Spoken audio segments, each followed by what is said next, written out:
I refuse to apologize to my own husband. Here is what the church did. The apology they wanted me to give was 12 words long.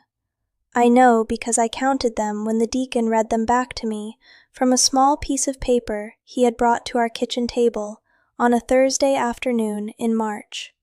12 words. I am sorry for the hardness of heart I have shown toward my husband.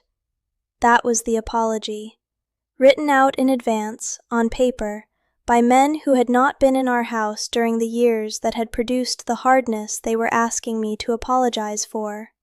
12 words that would have ended the church's involvement in our marriage, restored my standing in the community, and required me to take the full weight of what had broken between us and place it entirely on myself in front of my husband and in the record of our church. 12 words. I looked at that piece of paper for a long time, and then I looked up at the deacon, and I said I could not say them honestly, and I would not say them dishonestly. And the deacon folded the paper back up and put it in his pocket, and looked at me with an expression that was not quite pity and not quite disappointment, but lived somewhere between them, and he said he was sorry to hear that, and he left. What happened after he left is what I need to tell you. My name is Miriam, and this is Miriam the Amish, the channel where I finally say the things my community would never allow me to say out loud. I grew up Old Order Amish in Lancaster County, Pennsylvania, and I left a few years ago. If you want to hear the truth about Amish life from someone who actually lived it, please subscribe, like this video, and turn on the notification bell so you never miss a story. There is still so much I have not told you. Now let me give you the context that the 12 words were sitting inside, because without it, the refusal looks like stubbornness, and I want you to understand what it actually was. My husband and I had been struggling for the better part of 2 years by the time the deacon arrived with his piece of paper. Struggling is the word I use, because it is the word that covers the most ground without requiring me to detail things that belong to both of us, and not only to me. What I will tell you is that I had tried, in the ways available to a woman inside an old order marriage, to address what was wrong between us. I had tried through conversation, in the careful, limited way conversation is available when one person in the marriage has been raised to believe that a wife's perspective on her own marriage is a form of pride if expressed too clearly or too often.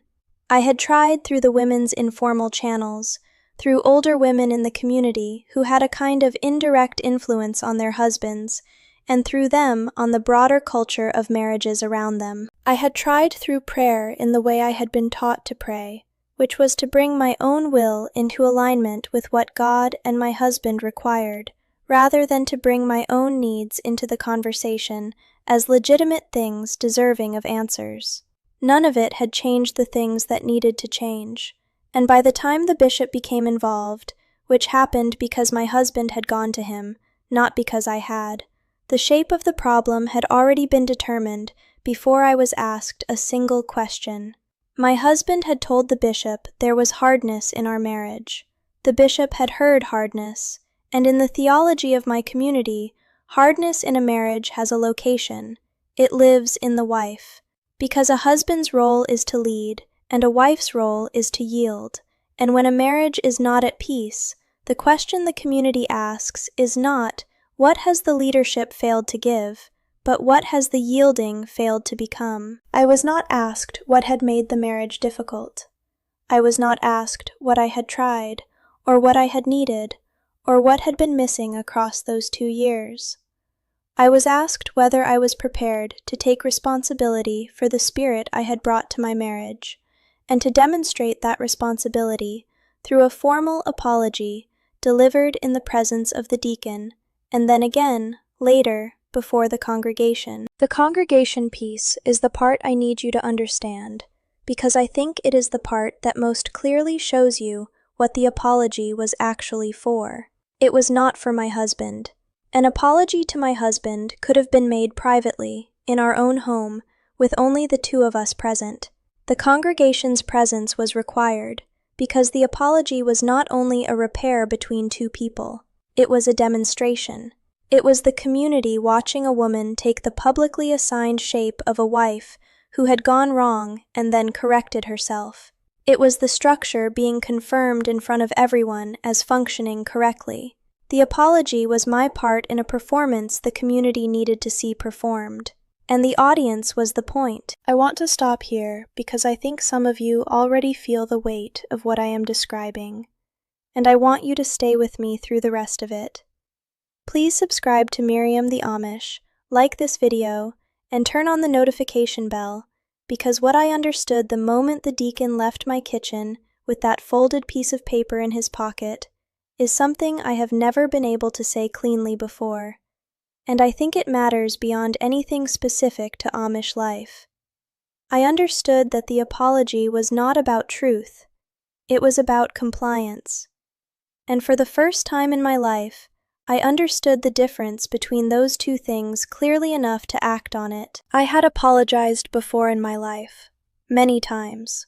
I had apologized to my husband for things I had genuinely done wrong, and those apologies had been real and had cost me the appropriate amount and had repaired something that needed repairing. I understood apology. I was not afraid of it. What I was being asked for was not that.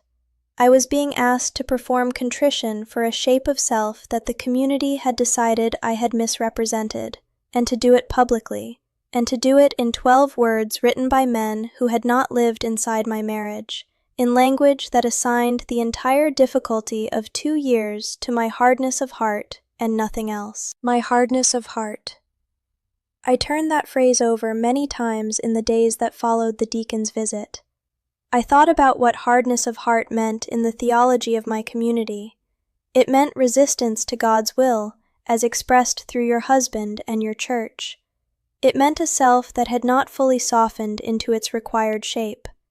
It meant a woman who had not yielded completely enough, who had retained some interior resistance that was visible in the marriage as difficulty. Hardness of heart was the community's diagnosis for a woman who had needs that her husband and her church had not met, and who had been insufficiently invisible about that. I was not going to apologize for having needs. I was not going to say 12 words that told my husband and my church and myself that the 2 years of difficulty had lived in me, and not in the structure that had given us both so little to work with. I was not going to perform the correction of a self that did not need correcting. I could not do it honestly, and I had somewhere between the deacon's first visit and his last decided that dishonest compliance was a cost I was no longer able to afford. What happened after my refusal happened in the gradual way consequences always arrived in my community, not all at once but in accumulation. The bishop spoke to my husband at length. My husband came home from those conversations quieter than usual, carrying something he was not sharing with me, which was itself a kind of information. 2 of the deacons visited separately over the following weeks, each time gentle, each time arriving with the same question dressed in slightly different language. Had I reconsidered? Was I ready to take this step? Did I understand what my refusal was making difficult for my family, for my husband, for my standing in the church? I said the same thing each time, that I was willing to apologize for specific things I had genuinely done wrong, that I was not willing to sign a document assigning the whole of the difficulty to my hardness of heart. Each time the deacon left and the accumulation continued. My mother came twice. The first time she sat with me and held my hands and asked me to think about my children, about what a continued conflict with the church would mean for how they were held by the community, about whether my refusal was worth the shape of the life it was making for them. She was not wrong that there was a cost to my children. There was. That cost lived in me every day of the months that followed, and it does not live lightly. The second time she came, she was quieter. She did not argue. She sat across from me at the kitchen table, and she looked at me for a long time, and she said, "I think I understand." She said nothing else. She left. I have held those 4 words like something fragile ever since. There was a woman in our district, someone in her late 60s who had outlived one husband and was well into a second marriage, and who had therefore seen more of what marriages actually contained than most people were permitted to admit. She said to me one afternoon, again in the oblique way wisdom traveled between Amish women, without looking directly at me, while her hands stayed busy with something else. She said, "They wrote that apology before they came to your house, before they asked you a single question, before they knew what had happened between you and your husband. They wrote it before they came because they already knew what it was going to say regardless of what they found." She let that sit for a moment. Then she said, "An apology written before the conversation is not an apology. It is a verdict." A verdict. I have thought about that word so many times since. The 12 words had been a verdict dressed as an apology, a determination made before I was consulted, requiring only my signature to become official. And what my refusal had done was refuse to sign a verdict I had not been part of making. In therapy, I found language for the entire mechanism the deacon's paper had represented. My therapist called it coerced confession, the institutional requirement that a person publicly affirm a version of events that serves the structure's needs, regardless of its accuracy. She said it is one of the oldest tools of institutional control, present in varying forms across many kinds of closed systems, religious and otherwise. She said the power of it comes from the fact that it uses the person's own voice against them, that a confession given in a person's own words, even if those words were written by someone else, carries the weight of self-indictment.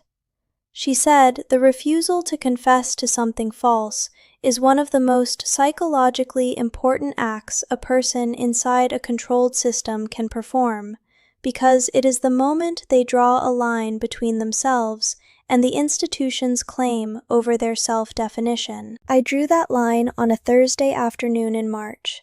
It was not a dramatic moment. There was no raised voice, no slammed door, no visible breaking point. There was just a woman looking at 12 words on a piece of paper and deciding that her voice was not available for that particular use. And then the deacon folded the paper and left, and I sat at my kitchen table in the quiet of his leaving and felt something I had not felt in a very long time. Not victory, not relief exactly, something quieter than both of those things, something that felt, in a way I did not have a name for yet, like the first edge of myself that had not been offered to anyone else in a very long time. I left 14 months later.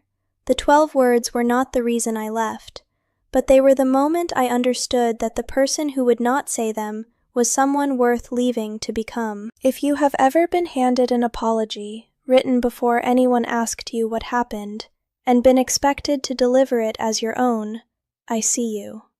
If you have ever been asked to take public responsibility for the shape of a difficulty that took more than one person to create, I see you. If you have ever refused something and felt not pride, but a quiet, unfamiliar thing that turned out, slowly, to be the edge of yourself coming back, I see you. You were not hard of heart. You were a person who knew the difference between truth and compliance, and who chose truth at a cost you are still counting. That is not a character flaw. That is the beginning of knowing who you are. And knowing who you are, even when it costs everything, is always worth more than 12 words that are not true. If this story reached something in you, please subscribe to Miriam the Amish, like this video, and turn on the notification bell so you never miss what comes next. There is still so much I have not said. Until next time, choose your freedoms wisely. They might just save your life.